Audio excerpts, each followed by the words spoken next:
Hello everyone, welcome to study topic. मैं प्राची राज आप सभी का वेलकम करती हूँ स्टडी टॉपिक में। जैसे कि आप सभी ने रिसेंटली देखा होगा, अमेरिका जो ताइवान को लगातार हथियार बेच रहा है, इसकी वजह से चाइना और अमेरिका के बीच में जो परमाणु हथियार वार्ता होने वाली थी, चाइना ने उसको रद्द कर दिया है। इससे संबंधित आप सभी को इस वीडियो के माध्यम से कंप्लीट जानकारी प्रोवाइड कराने की कोशिश करूंगी।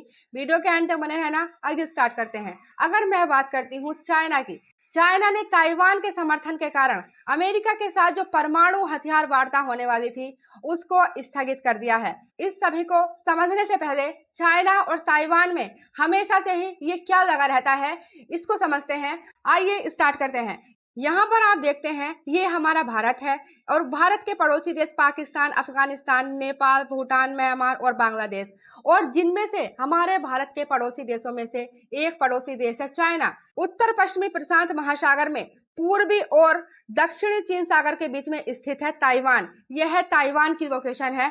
यही चाइना और ताइवान के बीच में हमेशा से ही विवाद का मुद्दा रहता है।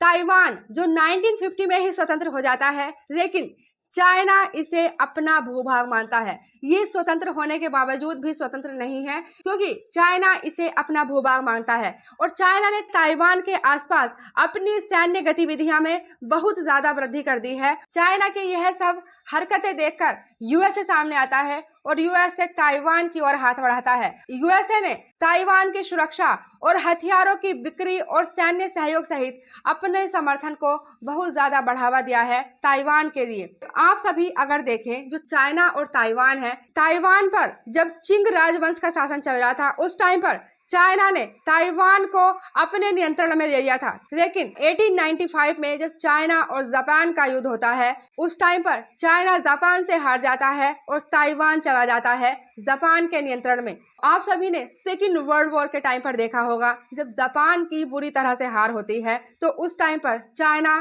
ताइवान को फिर से अपने नियंत्रण में ले लेता है। और अगर आप देखते हैं, ताइवान जो अपने आप को एक स्वतंत्र कंट्री घोषित कर चुका है, ताइवान ने दशकों से स्वयं की सरकार, संविधान और लोकतंत्र व्यवस्था को अपनी पहचान दी है। चाइना कहता है, अगर हमारे ताइवान के खिलाफ शांतिपूर्ण उपाय विफल हो जाते हैं, तो ताइवान को मुख्य भूमि से जोड़ने के लिए हम बल का भी यूज कर सकते हैं। इस तरह से चाइना कहता है। कुछ टाइम पहले आप सभी ने देखा होगा, चाइना ने अपनी नौसेना और मिसाइल बलों के निर्माण सहित अपनी सैन्य क्षमताओं का मॉडर्नाइजेशन किया है, जिससे ताइवान के साथ साथ कई और कंट्रीज भी चिंतित हो रहे हैं। आप सभी ने वन चाइना पॉलिसी के बारे में सुना होगा, जिसके तहत पीपुल्स रिपब्लिक ऑफ चाइना के साथ संबंध चाहने वाले देशों को रिपब्लिक ऑफ चाइना से अपने आधिकारिक संबंध तोड़ने होंगे। आप सभी ने देखा होगा, जितने भी कंट्रीज हैं, मोस्ट ऑफ ताइवान की बजाय चाइना के साथ अपने रिलेशन सही रखना चाहते हैं।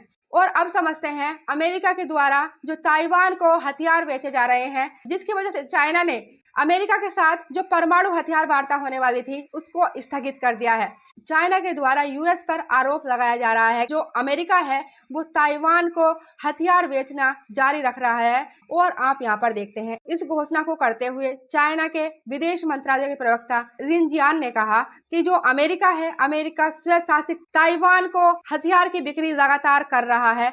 इसलिए चाइना दावा करता है ताइवान के लिए कि वह एक विद्रोही प्रांत है, जिसे मुख्य भूमि के साथ अर्थात चाइना के साथ फिर से मिलाना होगा, भले ही बलपूर्वक क्यों न मिलाया जाए। चाइना के विरोध के बावजूद भी अमेरिकी कार्यवाही ने दोनों पक्षों के बीच हथियार नियंत्रण परामर्श के लिए आवश्यक राजनीतिक माहौल को गंभीर रूप से नुकसान पहुंचाया है। और आप यहाँ पर देख सकते हैं, इस स्थिति के लिए अर्थात जो ये वार्ता स्थगित की गई है, जो ये बैठक अमेरिका और चाइना के बीच में होने वाली थी, इस पूरी स्थिति के लिए चाइना ने अमेरिका को जिम्मेदार ठहराया है। और यहाँ पर आप देखते हैं, चाइना इस मुद्दे पर अमेरिका के साथ संवाद बनाए रखने के लिए तैयार है, लेकिन केवल इस शर्त पर कि अमेरिका को चाइना के मूल हितों का भी सम्मान करना चाहिए और दोनों देशों के बीच बातचीत के लिए आवश्यक परिस्थिति बनानी चाहिए। इस तरह से चाइना कहता है अमेरिका को।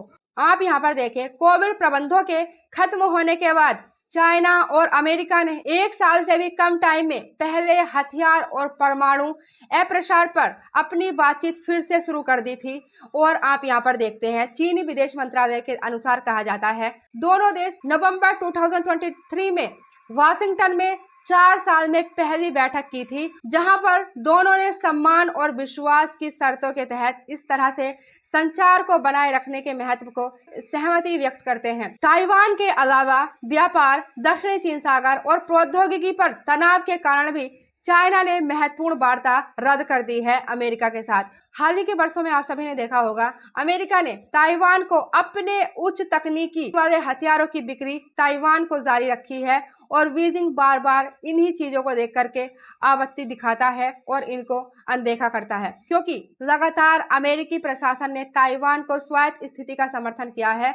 जैसे कि आप सभी को मैंने बताया, वाशिंगटन वन चाइना नीति को भी जानता है। अमेरिका ने अप्रैल में 95 बिलियन अमेरिकी डॉलर का विदेशी सहायता पैकेज पारित करते हैं ताइवान के लिए, और जिसमें ताइवान को हथियारों की आपूर्ति भी शामिल होती है। मैंने इस पर भी एक वीडियो बनाया था, अगर आप सभी ने उस वीडियो को नहीं देखा है तो उस वीडियो का लिंक डिस्क्रिप्शन में मिल जाएगा या आई बटन पर भी क्लिक करके आप देख सकते हैं। उसके बाद यूएस ने ताइवान के लिए सामरिक प्रणाली में 300 मिलियन अमेरिकी डॉलर को मंजूरी दी थी। आशा करती हूँ कि आप सभी को समझ में आया होगा चाइना और अमेरिका के बीच में जो परमाणु हथियार वार्ता होने वाली थी, जिसकी वजह चाइना ने केवल ताइवान को जो अमेरिका हथियार बेच रहा है, केवल यह वजह बताई है। आशा करती हूँ कि आप सभी को समझ में आया होगा। आज के लिए इतना ही। Thank you.